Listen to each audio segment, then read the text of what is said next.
Bonjour, chronique littéraire aujourd'hui, littéraire et politique et très éventuellement science-fiction ou en tout cas utopie. Voilà, c'est ça le mot qui associe les deux livres dont je vais vous parler là maintenant, sur la base d'un article que j'avais rédigé pour la revue Bifrost et qui a été mis en ligne sur le blog de la revue.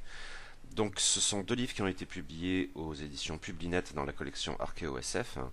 Le premier s'intitule Demain les révolutions, utopie et anticipation révolutionnaire. C'est une anthologie inédite de textes datant essentiellement du 19e siècle et tous français. Ça fait dans les 250 pages environ, grand format. Le deuxième de ces livres est signé Herbert George Wells et il s'agit d'une utopie moderne, qui est un essai romancé, on va dire. C'est une réédition, mais pour le coup d'un bouquin qui n'avait pas été réédité depuis le début du XXe siècle environ. Donc c'est la traduction d'époque de l'anglais par Henri D. Devray et Bronislaw Kozakiewicz, et ça fait dans les 300 pages. La science-fiction est intimement liée au genre bien plus ancien de l'utopie, qui a considérablement évolué avec le temps.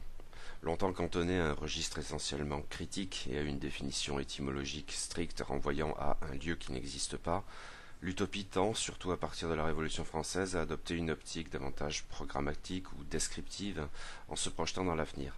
C'est un trait commun de bien des anticipations typiques du socialisme français tout au long du XIXe siècle, des précurseurs que Marx a associés sous l'étiquette de socialisme utopique à leurs héritiers plus tardifs, en un temps où socialisme et marxisme n'étaient pas encore synonymes. Dans l'anthologie Demain les révolutions, concoctée par Philippe Ethuin, il nous est donné d'envisager 7 anticipations révolutionnaires et socialistes françaises qui représentent autant de courants distincts d'une idée politique alors essentiellement multiforme. Et c'est une anthologie qui n'a bien sûr rien d'exhaustif, pensons ne serait-ce qu'à Cabet et son Icari. On y croise quelques noms fameux, Louise Michel par exemple, et d'autres moins connus. Plusieurs d'entre eux, à vrai dire, se dressent sur les épaules de leurs prédécesseurs éventuellement idéalisés, Saint-Simon pour le père Enfantin, Fourier pour Victor Hennequin. Des idées généreuses sont communes à tous ces textes, mais de 1834, Louis Desnoyers, à 1909, Émile Pouget, l'idée même du socialisme a amplement l'occasion d'évoluer, qui plus est dans un contexte politique français particulièrement troublé tout au long du XIXe siècle. Revenir à ces utopistes, c'est là quelque chose de rafraîchissant, mais le tableau de l'évolution réelle du monde à cette époque et depuis a de quoi déprimer un peu. Il est difficile à leur lecture de se prémunir totalement du sentiment que la naïveté et parfois même l'aveuglement sont des caractéristiques primaires de l'enthousiasme utopique, même en s'en voulant de penser une chose pareille. Mais en dépit des mauvais tours de l'histoire, de quelques maladresses ça et là, et de traits insidieux alors jugés progressistes, mais qui ont de quoi effrayer un ou deux siècles plus tard, on y reviendra, l'idée des lendemains qui chantent persiste et demeure salutaire. Les textes compilés dans cette anthologie sont divers au-delà. Déjà, certains d'entre eux seulement adoptent une forme véritablement narrative, d'autres relèvent clairement de l'essai sans s'embarrasser de littérature. À vrai dire, dans les deux cas, les textes ici rassemblés ne brillent pas exactement par la forme, le plus souvent, les diatribes, les prêches, mais pas moins les variations sur le dialogue socratique, ont même quelque chose de régulièrement éprouvant qui peut nuire aux auteurs qu'on a le plus envie d'admirer, Louise Michel s'il ne faut en citer qu'une. La rhétorique un peu poussive et répétitive, les notions fondamentales italiques ou majuscules, courantes dans ces anticipations, rarement au point du rejet en bloc, heureusement, même un personnage aussi risible que le père Enfantin parvient à s'en tirer, son enthousiasme aidant.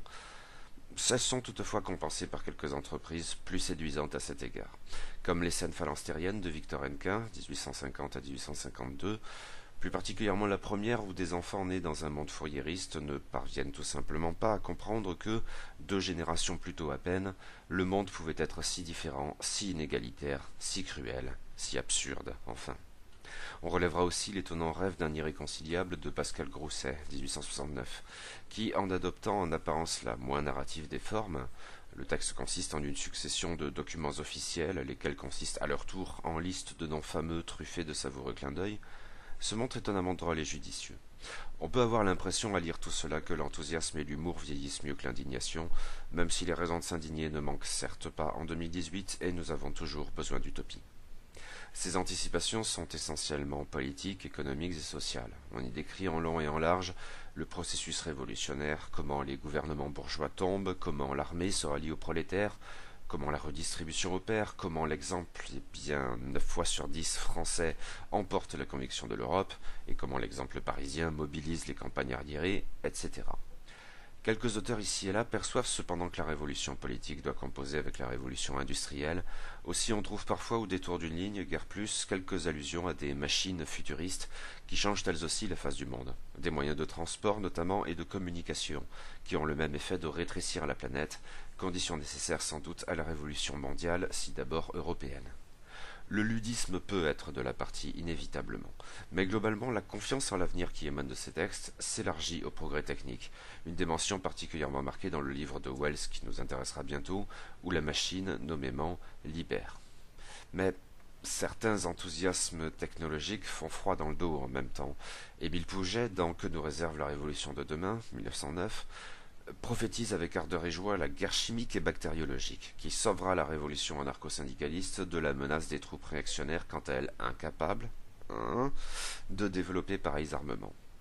5 années plus tard à peine, le monde basculerait dans une der des der qui changerait à jamais cette conception de la guerre future, à défaut de concrétiser d'autres prophéties bien plus à même de susciter notre adhésion, à moins bien sûr d'y inclure la révolution russe, et on devrait probablement le faire. Le problème est que le processus révolutionnaire ne s'y est pas accompli aussi facilement et dans la douceur que l'envisageaient nos auteurs, et c'est le moins qu'on puisse dire. On aura l'occasion de revenir sur les conséquences. Quoi qu'il en soit, si ces rares moments technologiques correspondent peut-être davantage à notre conception d'une science-fiction riche en boulons, la simple idée d'un autre monde éventuellement futuriste associe bien plus fondamentalement l'utopie et la fiction spéculative.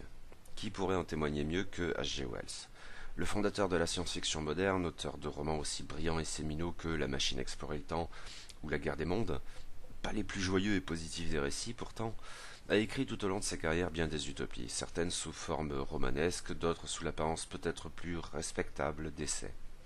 Une utopie moderne, 1905, rééditée en même temps que l'anthologie révolutionnaire par Philippe Étuin, est à mi-chemin dans le format employé puisqu'il s'agit d'un essai romancé, mais à vrai dire très très vaguement romancé avec une pertinence éventuellement douteuse, mais aussi dans le fond, car Wells y synthétise et révise plusieurs de ses écrits antérieurs pour constituer ce qu'il espère être une somme de sa florissante pensée en la matière, pensée qui aura toutefois l'occasion d'évoluer encore et parfois en profondeur dans les 40 années qui suivront.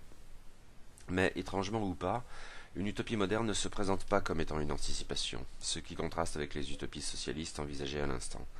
Le postulat du roman repose en effet sur un déplacement dans l'espace plutôt que dans le temps, même si l'ambiguïté persiste en fait, a fortiori si l'on y ajoute la possibilité du rêve, procédé pour le coup récurrent dans le précédent ouvrage également. Deux Anglais bontins, le narrateur enjoué qui n'est pas tout à fait Wells, et son camarade le botaniste, plus obtus et obsédé par des amours malheureuses, font du tourisme dans les Alpes suisses quand, pour quelque raison étrange, ils se retrouvent projetés sur une sorte de terre double du côté de Sirius, en tout point semblable à la nôtre, et nos héros sont même amenés à rencontrer leur double. À ceci près que ce monde lointain a bâti l'utopie moderne. Et comme le voyageur de Thomas More et tant d'autres de ses successeurs, les deux touristes vont arpenter cette utopie et s'émerveiller de la perfection de ce système, ou s'y montrer parfois réfractaire dans le cas du botaniste. C'est qu'il faut se poser cette question de la perfection. Il s'agit d'une utopie moderne, et pour Wells, qui écrit à la suite de tant d'autres rêveurs politiques, dont les socialistes français précédemment envisagés, cela implique de prendre ses distances par rapport à certaines données implicites du registre. D'une part, l'utopie classique, de la République de Platon à la Cité du Soleil de Campanella, en passant par Thomas More et en allant bien au-delà, ne peut se concevoir que dans le cadre d'un petit territoire. C'est une cité idéale, refermée sur elle-même, seule garantie à la préservation de ses institutions, de la contamination extérieure qui ne pourrait que les dégrader. Pour Wells, bien au contraire, l'utopie moderne ne peut se concevoir que dans le cadre de l'État mondial, qui met fin aux dissensions, aux inégalités et aux guerres. D'autre part, et c'est une idée plus complexe et plus subtile, l'utopie ancienne se protège de la sorte parce qu'elle est par essence parfaite, et dès lors immuable. Ses institutions sont les meilleures, et pour cette raison précisément, elles ne doivent pas changer et elles ne changeront jamais. Mais l'utopie moderne de Wells, elle, bien loin d'être statique, s'affiche comme cinétique. Elle évolue dans le temps. Il n'y a plus cet idéal de perfection intemporelle, mais la prise de conscience, darwiniste peut-être, on sait que Wells était un disciple de Thomas Huxley, de ce que le monde même utopique doit en permanence évoluer. Ce qui est idéal doit varier avec le temps. C'est à vrai dire une chose qui frappe à la lecture de ce manifeste à la forme un peu bancale, et disons-le à la plume de plomb. On a connu l'auteur plus en forme. Wells, en son temps, était résolument progressiste et lié à certains courants, plus plutôt modérées et réformistes du socialisme, tout particulièrement à la Fabian Society, dont l'approche était passablement élitiste. Autant de dimensions qui ressortent dans l'utopie moderne de Wells, où la propriété privée est atténuée sans être abolie, et où la redistribution doit se faire sur un mode plus égalitaire, d'une part, mais aussi où, d'autre part, les hommes sont classés scientifiquement, même si de manière en principe non contraignante, avec tout au sommet une classe fondamentalement supérieure d'intellectuels, équivalent wellsien des gardiens de Platon, et que l'auteur désigne ici sous le nom incongru de samouraï. La démocratie n'était de toute façon pas une valeur cardinale pour Wells. Mais en outre, si son utopie est censée ne jamais empiéter sur les considérations morales individuelles, en principe, dans les faits, elle s'insinue sans cesse dans ce domaine prétendument réservé. En fait, Wells, comme bon nombre de ses devanciers, succombe volontiers à un délire normatif global sur les mœurs, sur les vêtements, sur l'alimentation, qui, quelques décennies plus tard, serait à jamais associé à la notion de totalitarisme. C'est un des aspects par lesquels l'utopie de Wells peut se muer en dystopie, et un George Orwell, notamment, saura en tirer les leçons, surveillance omniprésente incluse. Mais cela va en fait bien au-delà, car nombre des idées ici défendues et louées par Wells, jugées progressistes en leur temps, ne nous font plus du tout cet effet aujourd'hui, voire ont de quoi nous inquiéter. L'eugénisme en est probablement la plus éloquente démonstration, ou le darwinisme à sa part. Le peu de cas que fait Wells, comme bien d'autres en son temps, des individus déficients, ce qui peut inclure jusqu'aux amateurs d'alcool, nous l'estomac dans un monde qui a connu le nazisme. S'il faut nous prémunir du blâme anachronique, nous ne pouvons tout simplement plus suivre Wells sur cette question. Et sur quelques autres? La question des empiètements de l'État mondial utopique sur la vie morale de ses citoyens se double d'autres ambiguïtés du même ordre, où les principes semblent perpétuellement battus en brèche par les faits. Si une utopie moderne est globalement expurgée du racisme latent, et là encore et pour les mêmes raisons bien de son temps, qui pouvait imprégner d'autres écrits de l'auteur auparavant, et si quelques belles pages illustrent l'inanité des préjugés xénophobes et de leur recours à la pseudoscience pour se justifier, il en reste pourtant toujours quelque chose. Et l'émancipation relative des femmes dans l'état mondial illustre en fait avant tout le chemin qui reste à parcourir, car la conviction demeure d'un rôle naturel qui place naturellement les citoyennes de l'utopie moderne, ces frivoles créatures, en situation d'infériorité. Qu'il y ait en principe des femmes samouraïs n'y change au fond pas grand-chose. Autant d'aspects troublants qui empêchent de s'enthousiasmer unilatéralement pour la société idéale décrite par Wells, avec tout ce qu'elle peut avoir de généreux. L'accent mis ici sur les éléments les plus désagréables ne doit pas faire perdre de vue que le propos se veut bel et bien idéal, et l'auteur y défend avec fougue de belles idées, c'est indéniable. Au premier rang desquels cet état mondial qui met fin aux sempiternelles et absurdes haines des imbéciles heureux qui s'en est quelque part. Mais la forme même de l'essai participe à vrai dire à cet enthousiasme modéré. La passion vibrante du narrateur a bientôt quelque chose d'un peu suspect, même si elle est en quelque sorte justifiée par la fin du roman. Demeure l'impression d'un livre assis entre deux chaises et où l'essai l'emporte de manière tellement flagrante sur le roman qu'on se convainc sans trop de peine des limites du procédé, peut-être même de ses défauts. La lecture de ces deux ouvrages est assurément instructive. Elle est aussi dans les deux cas déprimante, parce qu'aucune des prophéties de Demain les révolutions ne s'est réalisée. La lecture de ces deux ouvrages est assurément instructive. Elle est aussi dans les deux cas déprimante, parce qu'aucune des prophéties de Demain les révolutions ne s'est réalisée, et parce que les désirs de Wells nous apparaissent régulièrement obsolètes aujourd'hui et parfois, un peu puants. Mais une utopie moderne illustre ainsi, et peut-être pas tout à fait de manière paradoxale, une de ses idées forces. L'idéal varie, et le rêve généreux d'une époque peut devenir le cauchemar d'une autre. Revenir à l'utopie n'en fait pas moins toujours sens, et parce que notre monde ne sera jamais idéal, nous aurons sans doute toujours recours à cet outil, critique ou programmatique. Et tout particulièrement maintenant, alors que le rêve est si souvent dénigré comme inutile ou, plus significativement, improductif. Ces utopies, au nom chargé de mépris dans la doxa contemporaine, ne se sont pas réalisées, et pourtant elles ont changé le monde. Rêver d'un avenir meilleur s'impose quand le quotidien érige en valeur ultime le conformisme au nom du réalisme, et ceci, pour le coup, est peut-être une chose qui ne change pas.